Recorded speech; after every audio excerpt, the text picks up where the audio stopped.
Got him bigger than 5 to 9. But make it epitaph, he wins it by a half. Going to this here and that. Hello, racing fans. Welcome to the Saturday edition of Handicappers Corner, brought to you by the Derby Bar and Grill. I'm Mike Eds, along with Drew Forster. We're going to go through the 7-race program at Hastings, as well as we'll touch on the Belmont Stakes, a big day in New York, the third jewel of the Triple Crown. Looks like a great race this year, too. As we mentioned on a Friday card, a lot of times the Belmont is, 6, 7 horses. It hasn't been a great race the last few years. This year, 14 horses. It's a gambler's paradise. Yeah, no standout. I mean, it's a good race, yeah. And I know you'll see later on with our selections. We don't have anything the same, yeah. No common horses. All three of our selections are different. Mine's a little chalkier than yours. But it's just that kind of race. You can kind of sniff around and see which horse you'll think will go. A mile and a half. There's 13 colts and geldings and 1 filly. So it should be interesting. That'll be the Belmont feature. But we'll start off with Hastings. First race on the 7-race program. Got some $25,000 3-year-olds going 6.5 furlongs. I ended up down on the rail with hopefully the ill-named dog.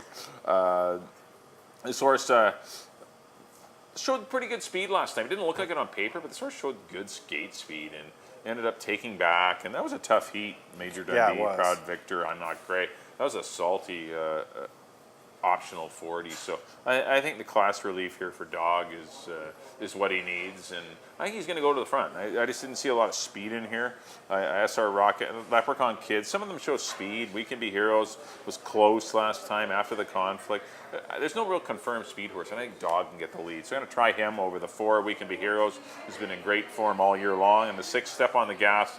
Encountered some troubles last time in Seattle, might be worth following. I went 1, 4, and 6. I ended up on the 6 because I did think he had a tough race last time in Seattle, and the horse ran second in that heat. Finally got a Bentley, came back and won the stake last Sunday. He did. Yeah. So I got Step on the Gas on top.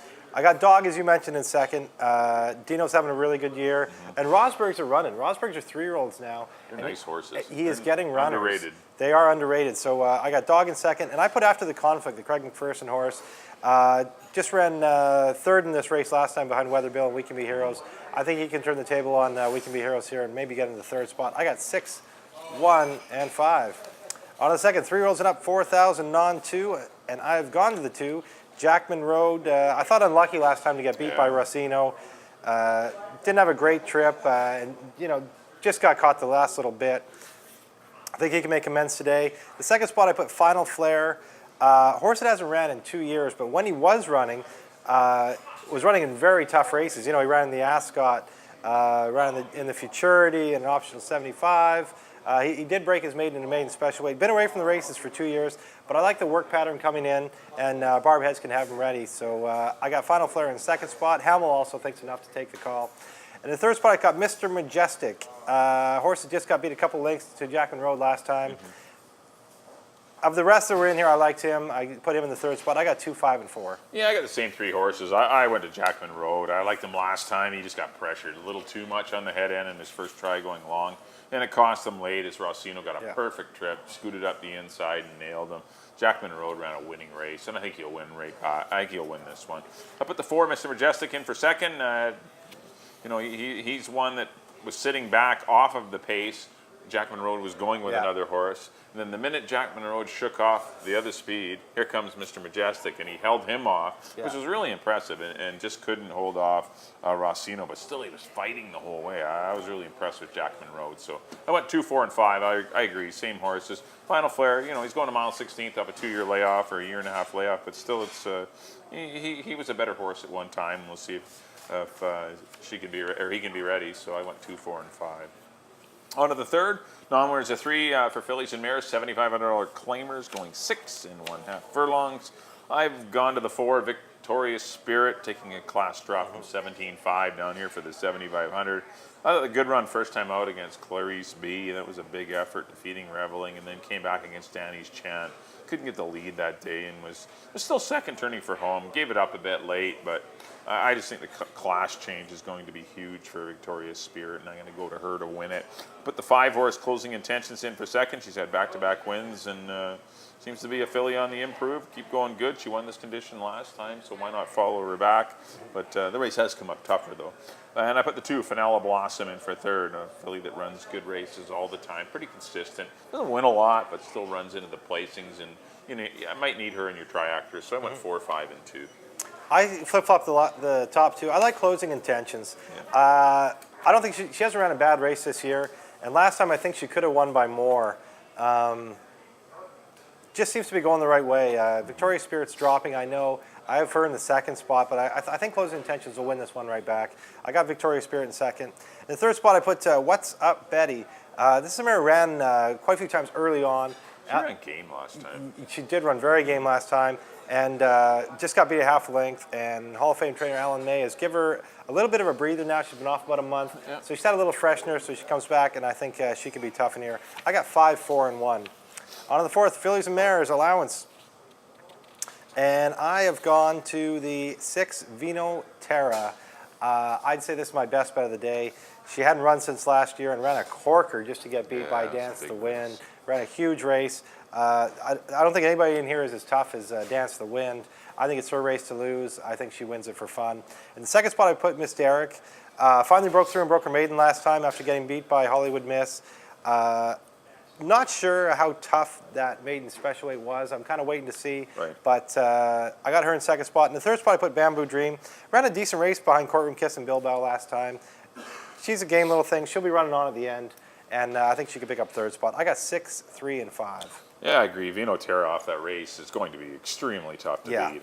That was a tough optional 35. There were stakes. So Dance the Winds in the stake on Sunday. Yeah. Wando Woman is a multiple stakes winner. Yeah. This was a big performance off a year layoff, and she ran good. It didn't exhaust her too much because actually it's been 3 weeks in between races. But still, horses can balance. But still, if it didn't exhaust her too much that race, then she's going to be really dangerous here.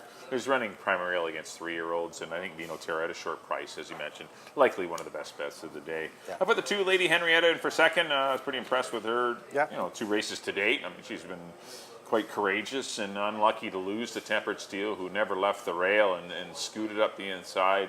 And Lady Henrietta had to go the wide route, and this horse was up close to the pace as well. So I was impressed with her run. I think she's worthy of second. And I put the 3 Miss Derrick, as you mentioned, in for third. I went 6, 2, and 3. Vino Terra definitely, I think, head and shoulders Horse above the field. to beat, yeah.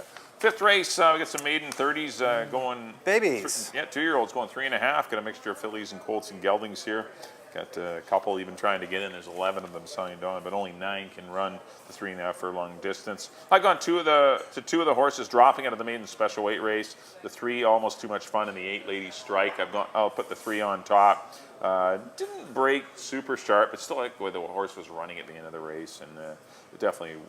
The daughter of or son of Cause to Believe is worth following in here, and the filly, but Lady Strike, she was very fast away from there. Yeah. Not quite as fast as Hey Did You Notice, but this horse was head and head for a while, but then took its toll, and she got caught late for second and ended up fourth. But still, she was only beaten a half a length for second. So I think those are your 2 horses. And I put the 6 Fire Beauty in for third, a filly by Skimming. I like the Mel Snow outfit, and I like the pedigree here.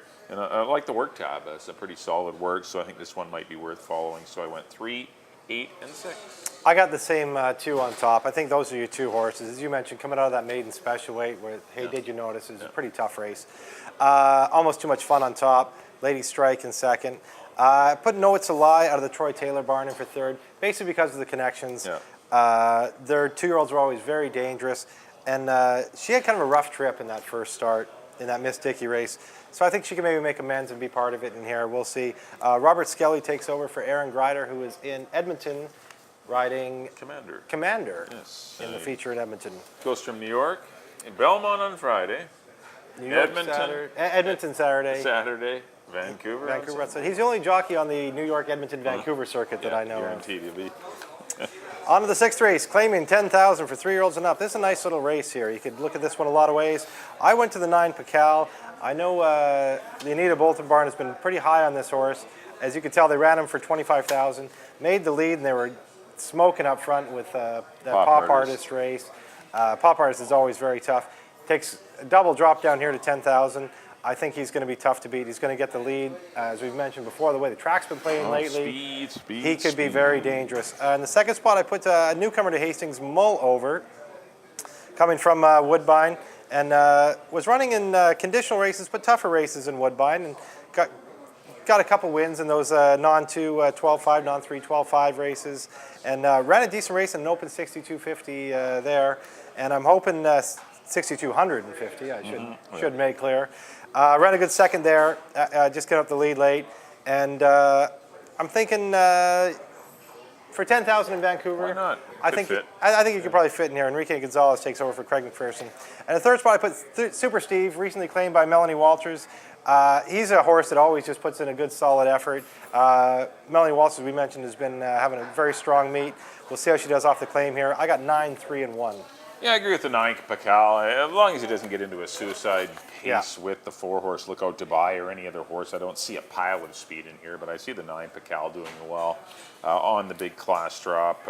Connections are known for dropping horses and being aggressive, and when they don't win at certain levels, it's time they get them down to a level where they make sure they win, and I think Pacal will be really dangerous. I put the 5 Seminole Brave in for second. Pretty cool horse. It didn't run all that well last time against the Streaking Elasting Piece, but still, his races earlier this year were very good, and I think at this level he must be respected. And the 6 Stamp of Approval as well. Another horse that had his 3-race winning streak snap last time. Was a little flat, but it was a race in which Richard Hamill went on in the spill in the 6th race, and I think if you asked him, he probably shouldn't have rode the 7th. Yeah, because he hasn't ridden since then. He didn't ride for 2 weeks. And anyway, he was on this horse that day, and still claimed first start for a new outfit. Claimed him for 6,500. They run him for the $9,000, and might get a good pace. If Lookout Dubai and Pacal go at it, and Stamp of Approval might be pretty dangerous. So I went 9, 5, and 6 onto the 7th and final. 4,000 claimers, 6.5 furlongs, fillies and mares. I landed on the 5 Remarkably Free. This will be the 3rd consecutive time I'm going to try her.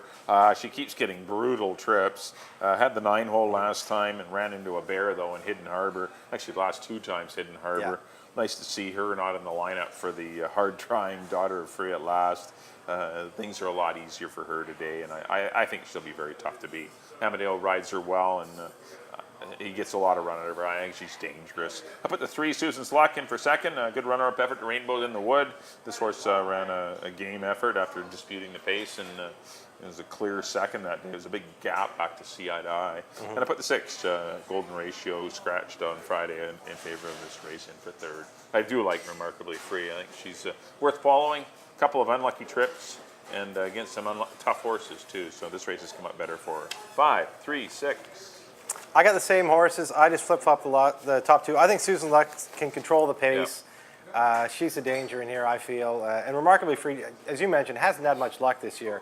So if she gets any kind of a trip like she's had, I think Susan Luck wins. I have Remarkably Free in for second. And Golden Ratio, as you mentioned, the logical horse to round out your try. I have 3, 5, and 6 in the nightcap, and that'll do it for our analysis of the Hastings races. Let's go on to our recap of our picks there. Yep. Mike, you're up first. I got the 1 in race number 1. That's Dog over the 4 and 6.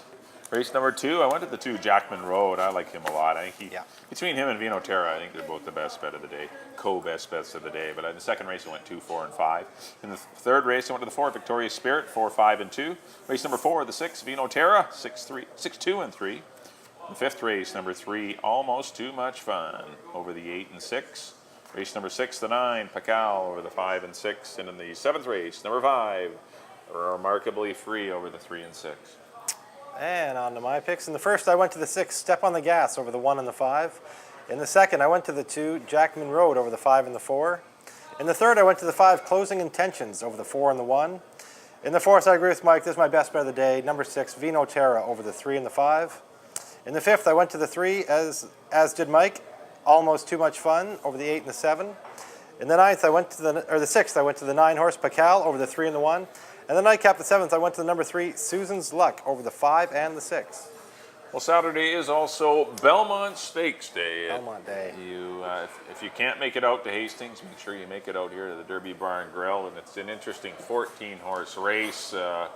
I ended up going to the 2-horse. Freedom Child. I was very impressed with his run last time in the Peter Pan. Yeah. I know he won by 13 lengths, so it's he's really flattered by the number of links that he won by, but I just was impressed with the way he did it. I know it's a one-turn race, but it's 9 furlongs. This horse finished with good energy. Off, yeah. I mean, there's still 3 more eighths of a mile to run. Obviously, he's got to stretch out another 3 furlongs, but I think he can do it. I think he's the controlling speed. If Oxbow goes with him, well, then that's going to be, problems for Freedom Child. But I've gone to him to win it. I would put the 9 Revolutionary, who skipped the Preakness, in for second. This horse ran in the Derby. A little bit of trouble in that race, but still, anytime you're in a 20-horse field or 19-horse field, you're going to get some trouble. Yeah, but, somebody's going to get a bad trip. He's a New York horse, and I think he'll go well. And in the third spot, I put the 6 Incognito, who ran poorly against Freedom Child in the Peter Pan, but he was well backed. He's a horse that I'm positive will run all day, and that's the one reason I like him. He's a Darley horse. He's a horse that impressed. He's improving each and every time. Last time, obviously, the track he hated because he didn't lift a hoof. He didn't even run. Yeah. So you can't say Toss that he's that not one, as yeah. good as Freedom Child because you don't know. Yeah. Because he just flat out didn't run. What wasn't his day, yeah. No, but he's a horse that on a fast racing strip, which is what they're going to get, he'll run 1.5 miles, and he's the 30-to-1 shot that I think he might need in there. That's the 6 Incognito. So I went 2, 9, and 6. I went with the Preakness winner Oxbow because of, I think he'll get the distance. You look at the numbers and his breeding, the Awesome Again, the Seas Tizzy. My dad always told me the horse that wins this race is the horse that can get 1.5 miles. Not a lot of horses want. It's not always the best horse. Yeah, not a lot of horses want to go this far. Yeah. I think Oxbow will, so I have him on top. I took Orb in the second spot. Kind of a funny race in the Preakness. It looked like he was done, then ran back on. Spotty. It was very spotty, but I know Shug McGay believes that this is the race that the horse was best suited for, going 1.5 miles. So I got Orb in second. And in the third spot, I went to another New York horse, Vijack. I liked Vijack going in the Derby, and as Mike mentioned, somebody's going to get a brutal trip in the Derby. He did, and I like. He was back in New York where he's had a lot of success, mostly at Aqueduct. So he moves over to Belmont, but he's kind of he's got a nice stalking style, and we'll see what kind of a trip Julien Leperoux can work out for him. I went 7, 5, and 1 in the Belmont. Okay, we'll just take a quick look at a recap. Our slates will be others. My picks for the Belmont, the 2, 9, and 6. Really, Freedom Child is it's a bit of a shot play. If you listen to Mike and this comes in, you're going to buy your wife a new car. Yeah, because 2, 9, and 6 is going to pay very well. 10 grand. That's your super or your exactor. And if mine comes in, Oxbow, Orb, and Vijack, you can buy your wife a drink because it's not going to pay. You get dinner on that. No, you can probably buy 7, dinner. 5, 14 horses, it'll pay decent. Yeah, you'll be okay. Well, that does it for our Saturday, June 8th recap of the Hastings races and the Belmont. As Mike mentioned, if you can't make it to Hastings, right here at the Derby, the Triple Crown races here are so much fun. We got a really good atmosphere. We put the NBC feed up on the TVs, and everybody has a lot of fun. Chef Andy always has some great specials running, so think about coming out here for the Belmont. Yeah, it should be a lot of fun. So enjoy Belmont Day as well as at Hastings. 7 races on tap. Don't forget Sunday racing too. We got 8 more coming up on Sunday. 4 stakes on Sunday too. Great card. Half the Carter Stakes races on the Sunday program at Hastings. But do enjoy the Belmont Stakes. Best of luck in your wagers on the Saturday program. Thanks for tuning in to Handicappers Corner here at the Derby Bar and Grill. Bigger than 5 to 9, But make it epitaph, he wins it by a half.